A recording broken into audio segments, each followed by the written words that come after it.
Só que aí logo quando começa o capítulo 3, pô, acontece uma coisa assim inimaginável, que é sobre a imagem de Nabucodonosor. Ó.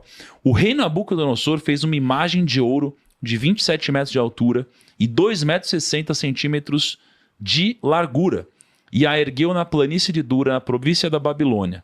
Depois convocou os sátrapas, os prefeitos, governadores, conselheiros, tesoureiros, juízes, magistrados e todas as autoridades para assistirem à dedicação da imagem que ele mandou erguer. Assim, todos eles, os sátrapas, prefeitos, governadores, e todas as autoridades, eles se reuniram para a dedicação da imagem que ele mandou erguer e ficaram em pé diante dela. E aí ele pegou e fez um mandato. É o seguinte, todo mundo vai adorar a minha estátua. Todo mundo vai adorar a minha estátua. Então, assim, o cara acabou de passar uma experiência que ele viu, cara, ali que existe um Deus. Né? E só que eu acho que talvez também muito por falta do estudo de base que talvez Daniel tenha tido, né? Ele, enfim, pegou e ergueu, né, essa estátua dele e pediu para adorar ele. É adorar ele, que é um mandamento sendo ferido muito claramente. Só que ele pediu para todo mundo adorar ele. Só que nesse momento, o que acontece? Toda vez que toca uma música, todo mundo tem que adorar ele. Só que imagina, se você tem como um grande mandamento você não adorar outros deuses, né? Você amar Deus acima de tudo, cara, você não deveria fazer isso. Uhum. E Daniel teve essa base, os amigos de Daniel tiveram essa base. E aí, no momento da adoração, eles não estavam adorando. E aí chegou uma hora que um desses aqui do rei, que provavelmente estavam muito enciumados, né, pelo que aconteceu com Daniel, porque sempre que alguém se levanta, alguém tem poder, essa pessoa gera inveja também nas outras. Né? A inveja nasce na intimidade ali, inclusive daqueles que estavam na mesma posição e não foram erguidos, e que provavelmente estavam na posição de Daniel há muito mais tempo que Daniel. Sim. E que não cresceram como ele. E aí chegaram para Nabucodonosor e contou. Falou, tem uns judeus, que os caras eles não estão adorando a sua estátua. E aí pegou e entregou para Nabucodonosor. E aí Nabucodonosor tinha instituído que quem não fizesse essa adoração, cara, ia para a fornalha. Ia para a fornalha e ia ser morto, ia ser torturado e morto. Né? Só que aqui então acontece, né, uma série de coisas que aí eu tenho muitas perguntas para fazer para o Rodrigo aqui. Mas, Rodrigo, conta pra gente o desfecho disso. Entregaram na mão de Nabucodonosor, né, os 3, na verdade, amigos ali de Daniel, e eles de fato não estavam adorando a estátua porque eles mantiveram os princípios deles. O que acontece aqui? Conta pra gente que aí eu vou te fazer várias perguntas daqui a pouco. Vamos lá. O Nabucodonosor, é difícil a gente imaginar o que passou na cabeça dele. A gente tem algumas hipóteses, né? Talvez, assim, Deus foi trabalhando com ele ali. É igual o faraó do Egito na época de José, de Moisés, que Deus ia lá e mostrava, deixa meu povo ir, mandava uma praga, vou deixar. Não vou mais não, vou deixar. Porque às vezes tem gente né? Tem gente que é um processo, e tem gente que é um processo por causa da teimosia, mas Deus ainda vai até um limite. Deus não vai lutar com a pessoa por toda a eternidade. Sabe aquela pessoa que tem uma crença política de muito tempo? Aí você fala assim, mano, mas olha aqui, roubou. Aí a pessoa olha que roubou e fala assim, não. E não aceita os negócios, sim. Tem um processo. Quando você tem uma crença muito instalada a vida inteira, é difícil a mesma mudar. coisa feita pelo outro se detonava, mas como é por um partidário seu, você pode pôr no quente. Exato. Você entendeu? Mesma coisa. Você vê a mesma coisa. Está errado. Então Nabucodonosor ainda estava resistindo. E talvez uma hipótese que a gente tem é que quando ele ouviu que depois do ouro viria o reino da prata, ou seja, a Babilônia ia passar e ia vir outro, que ele não sabia qual era, mas sabia que viria. Então ele falou, eu vou fazer uma imagem toda de ouro, que assim eu vou perpetuar o meu reino. Eu anulo os outros metais, através da superstição. E é interessante que no capítulo 3, Daniel não está. No capítulo 3, Daniel não está. A gente está levantando hipóteses aqui. Uma delas, provavelmente, o Nabucodonosor tirou o Daniel dali e mandou ele para um outro lugar, porque sabia que ele seria um obstáculo. Sabe aquele como falou, o preparador físico? Que, você sabe que se ele te vir comendo a batatinha frita com churrasco, ele vai te encher o saco. Aí você pega e fala assim, olha, não precisa vir amanhã não. Que eu não quero que você me veja. Você entendeu? Sim. Você vai ver, você vai me encher o saco. Então ele tirou o Daniel dali. Então ele tava numa visão tipo assim, cara, se o Daniel vê eu construindo tudo de ouro, ele vai falar assim, não era de ouro. Não era de ouro, não foi isso o rei. Então, sabe, eu não quero ouvir que eu tô errado. Entendi. Mas isso daí é uma hipótese, né? É uma hipótese, a gente não pode provar, que a Bíblia não fala. A Bíblia ele só não aparece, né? Só não aparece. É uma hipótese. É estranho ele não aparecer. É interessante que lá na... porque ele não foi pra fornalha também, né? Ele não deveria ser alguém que estava adorando. Não, o Daniel não ia ceder. Lá na... Será que uma hipótese também o rei fez uma vista grossa pro Daniel? Então, eu também não descarto essa, não. Tipo assim, pô, o Daniel foi importante pra mim, vou fazer essa vista Porque grossa. os amigos foram um favor. O rei fez um favor pra Daniel ali, de colocar os amigos. O Daniel era o primeiro-ministro dele, pode ser. A gente não sabe a razão exata. Nós temos algumas hipóteses, mas tem um achado arqueológico interessante que está lá no Museu de Istambul, na Turquia. No Museu de Istambul tem um tablete assim, que fala que Nabucodonosor, durante um determinado momento de sua vida, ele ficou com medo da oposição. Então, por medo de oposição e uma rebelião no seu reino, ele reduziu o séquito real em 50 pessoas. Aí coloca assim, como Macheno, nós não sabemos o significado da palavra Macheno, é uma palavra acadiana que aparece lá, não sabemos. Aí coloca Nabuzeridin, escudeiro-chefe, Nabuzeradam, chefe da cozinha. Aí aparece para assim, Mushalim Marduk, que é o Mesaque.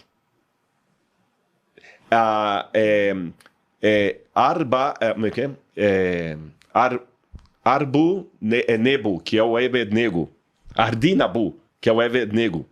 São os 3 companheiros de Daniel, mas na língua babilônica. É como se eu falasse assim, ali estava o James, olha, o Tiago, só que estou falando em inglês. Você tá entendendo? Ali estava o Luke, você tá entendendo? Sim. Você tá falando o nome em outra língua. Então você tem o nome dos companheiros de Daniel na língua da Babilônia. E Belsazar não aparece.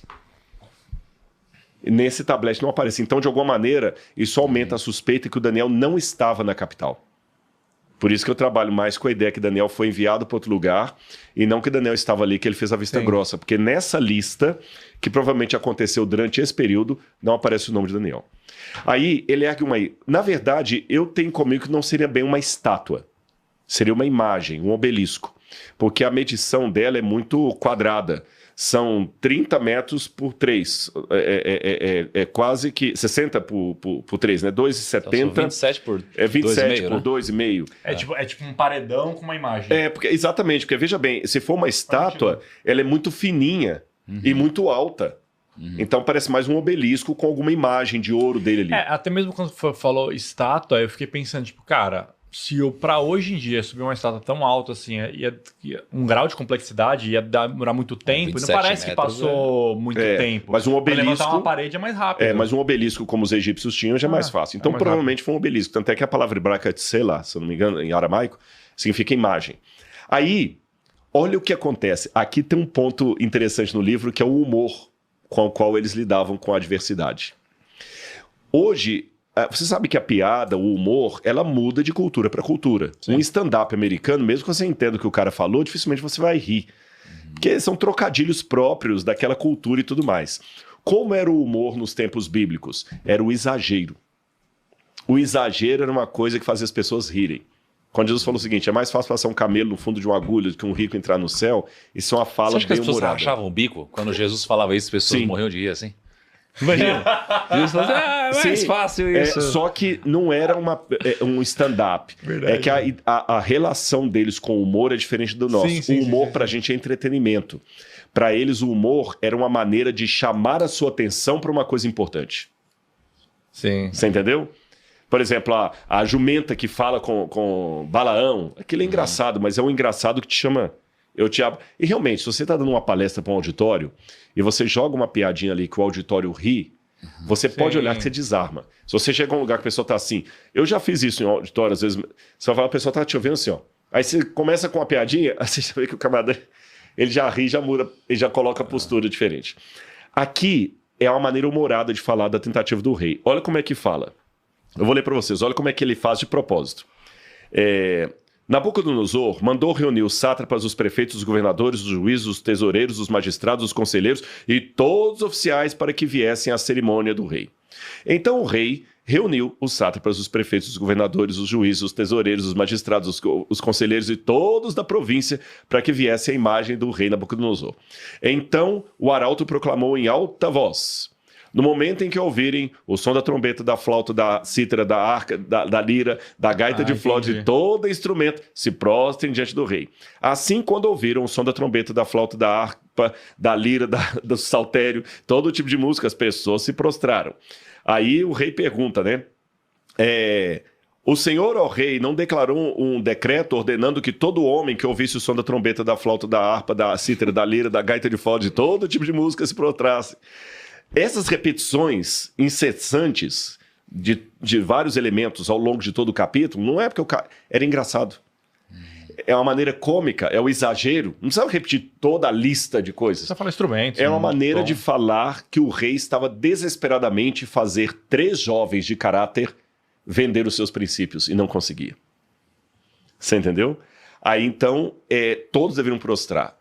Só um parênteses aqui. Vocês sabem que eu falei que Daniel é o Apocalipse do Antigo Testamento. No Apocalipse capítulo 13, de novo João profetiza que no futuro os filhos de Deus passarão por uma provação semelhante à dos companheiros de Daniel. Porque haverá a imagem da besta. E todos na terra serão ordenados a adorar a imagem da besta e a receber o seu número e a sua marca na testa ou na mão direita. E um grupo vai ficar fiel, como aqui os companheiros de Daniel ficaram fiéis. Só fechei parênteses. Você vê que a coisa vai se repetir. Aí, quando eles denunciam, o rei ainda dá mais uma chance. Aí ele manda todo mundo se prostrar e os 3 companheiros de Daniel ficam em pé. Aí o rei, é mesmo? Então agora eu vou mandar matar vocês. O que seria essa fornalha ardente? Provavelmente era um lugar que faziam tijolos. Os tijolos queimados. E era uma casa que a gente imagina assim, é como se fosse um duplo... casa, como é que fala quando tem um segundo piso? Um sobrado.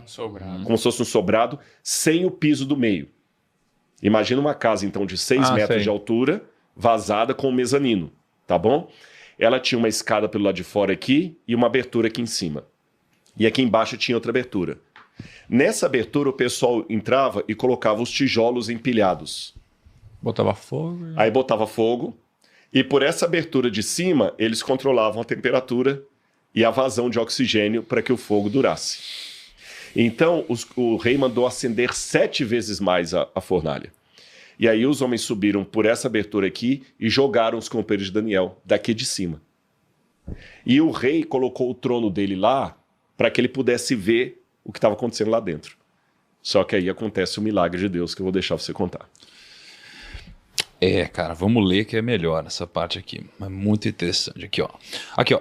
Mas logo depois, o rei Nabucodonosor, alarmado, levantou-se e perguntou aos seus conselheiros, logo depois de eles serem jogados na fornalha.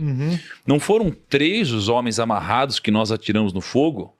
E eles responderam, sim, ó rei. E o rei exclamou, olhem, estou vendo 4 homens, desamarrados e ilesos, andando pelo fogo, e o quarto se parece com um filho dos deuses.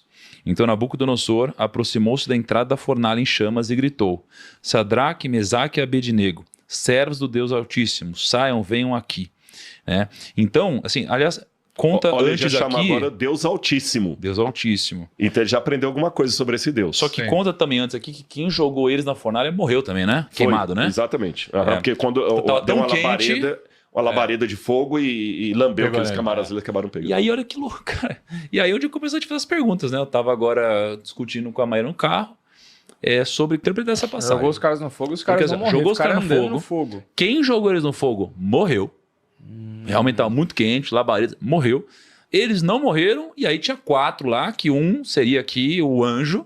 Ou para mim seria até Jesus. Ou Jesus, né? Que também algumas interpretações. Parece o filho dos deuses. Sim, que protegeu eles e tudo mais, e isso aqui acaba virando um grande testemunho, um milagre, mais um milagre para convencer Nabucodonosor ali da existência de Deus, né?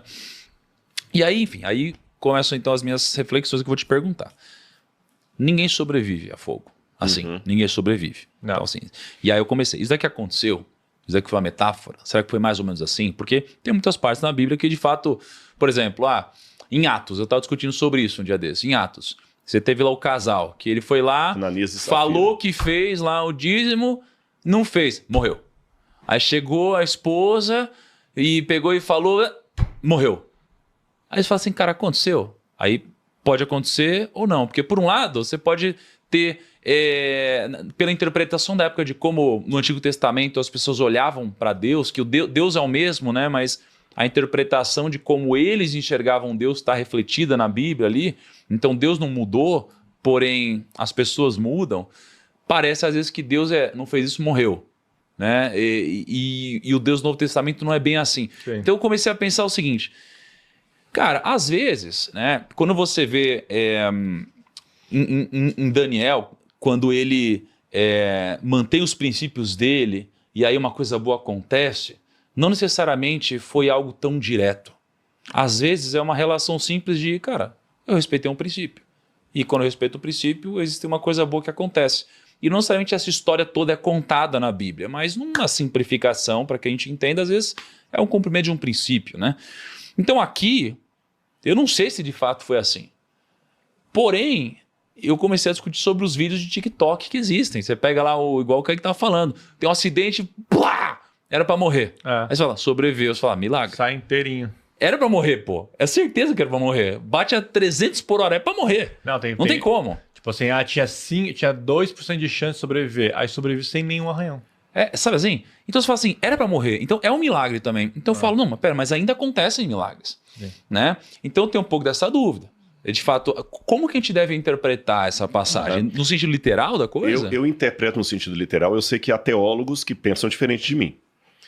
Mas eu interpreto no sentido literal a partir de um evento que para mim é literal. A ressurreição de Jesus. Uhum. Se a ressurreição de Jesus é um evento literal, todos os outros milagres da Bíblia podem ser literais.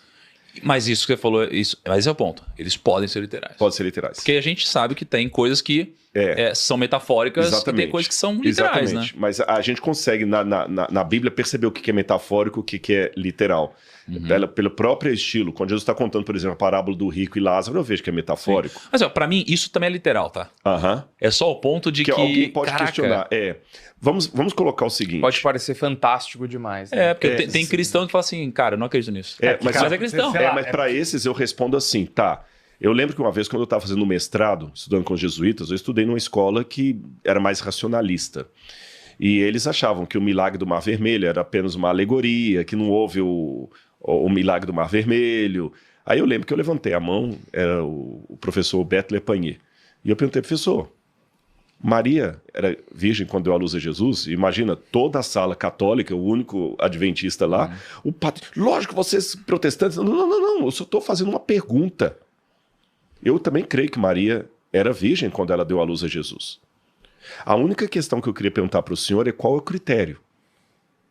Porque, para mim, é mais fácil acreditar que o Mar Vermelho se abriu, porque eu posso dar uma explicação naturalista, que foi uma época que estava baixinha a água, de estiagem, alguma coisa assim, do que acreditar que uma menina virgem se engravidou sem ter a presença de qualquer espermatozoide dentro do óvulo dela, só pelo Espírito Santo. Uhum. Então qual que é o critério para acreditar na virgindade de Maria e não acreditar aquilo ali? Então, com muito respeito aos que pensam diferente de mim, eu percebo que alguns teólogos, eles escolhem na Bíblia o que é mais fácil de acreditar e é que ele defende. O que não é... Adão e Eva, não. Isso eu vou passar vergonha na academia. Então, isso aqui é metáfora. Tá certo? Mas a ressurreição de Jesus aconteceu. Não, mas o Mar Vermelho, aquilo é uma metáfora. Não, a gente tem que tomar cuidado com isso. Porque a Bíblia não pode ser supermercado que você vai na gôndola e escolhe o que você quer colocar no carrinho e o resto você deixa para lá.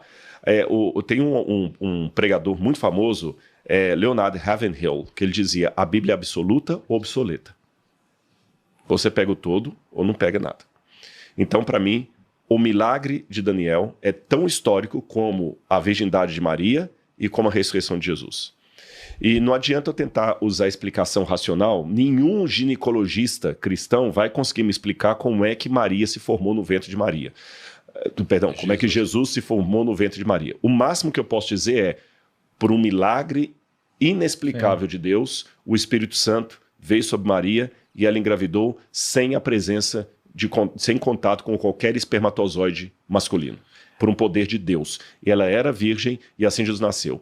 Da mesma maneira, esse mesmo poder de Deus que engravidou Maria virgem, esse mesmo poder de Deus ressuscitou Jesus depois de morto. E nenhuma ciência vai explicar isso. Agora, eu não posso cair também no simplicismo de achar que Tudo que acontece é milagre. Aí entra aquilo que o Tiago falou. E eu vou usar uma analogia para explicar a diferença de uma coisa para outra. Se você investir bem o seu dinheiro e nos fundos corretos, da maneira correta, você até falou, né? Isso aqui, se você fizer tal coisa, você vai triplicar em tanto tempo, tal. Se você investir corretamente o seu dinheiro, a sua chance de ficar rico é muito grande.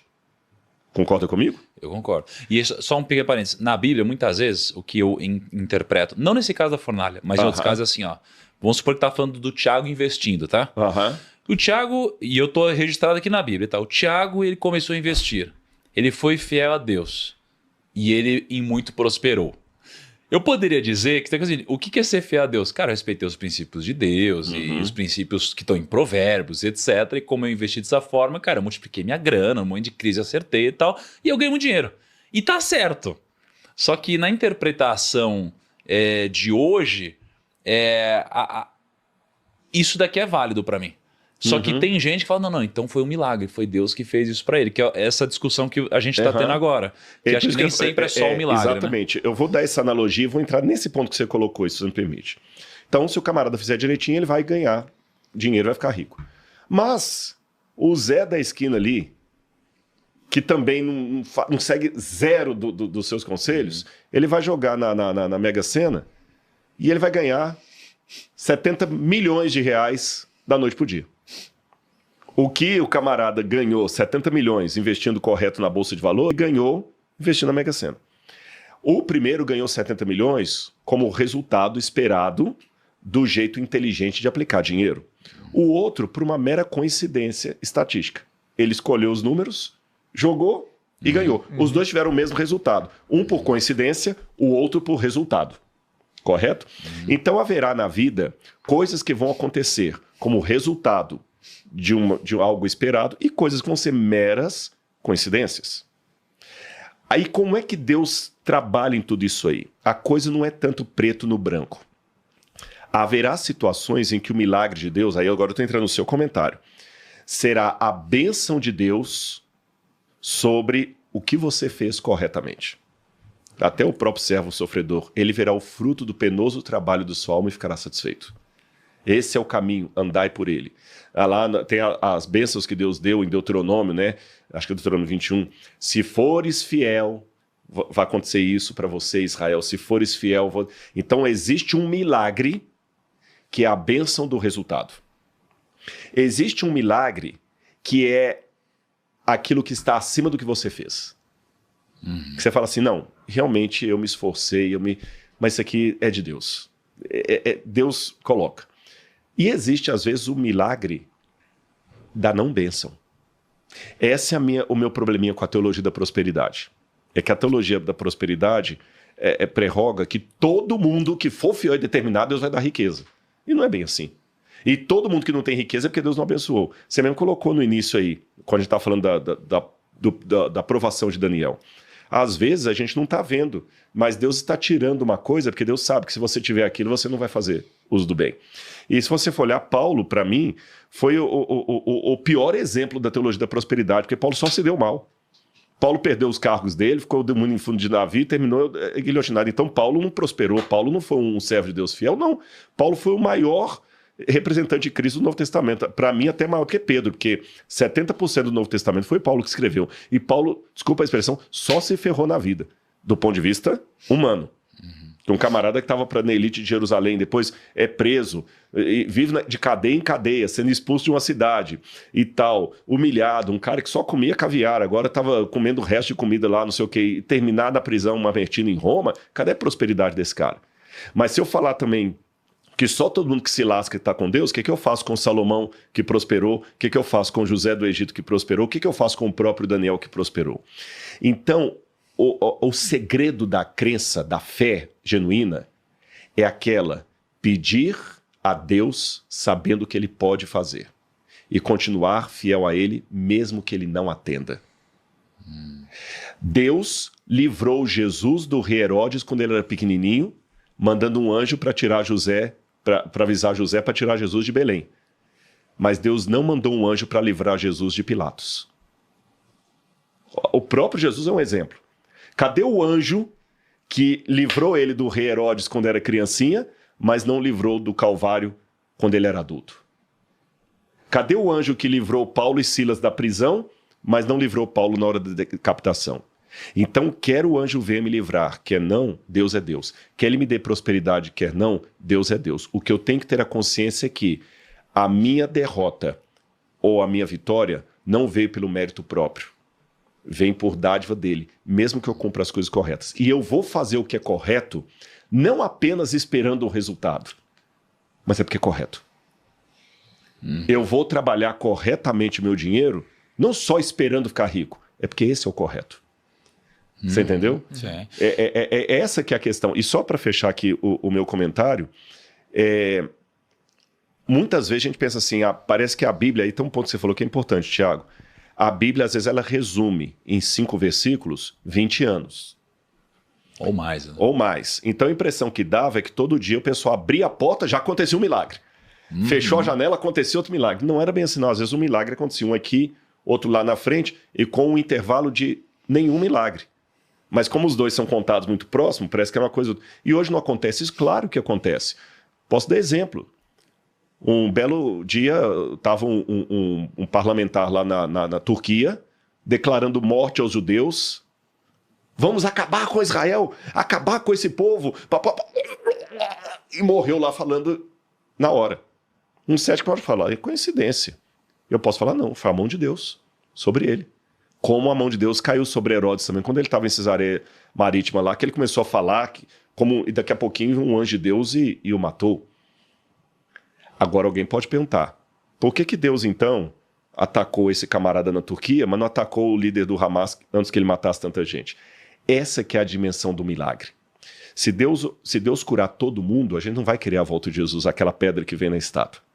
E se ele não curar ninguém, a gente vai se sentir abandonado nesse mundo. Então Deus dá um milagre aqui, outro ali, para mostrar, eu ainda estou no controle da história. E ao mesmo tempo ele deixa uma tragédia aqui e outra lá, para lembrarmos que ainda não estamos na eternidade. E então, voltando aqui para nossa história, eles claramente foram livrados aqui por um milagre. E mais uma vez, na história de Daniel, a gente aprende o quê? Sobre a capacidade de manter a fé inabalável, a raiz dos seus princípios em um momento de adversidade. Sim. Né? Então, eu acho que aqui assim, a gente nunca escolheu o caminho mais fácil, né? Tem o caminho mais fácil de, pega um suborninho aqui, faz um negocinho aqui e tal. Não. Né? E a gente é honrado depois.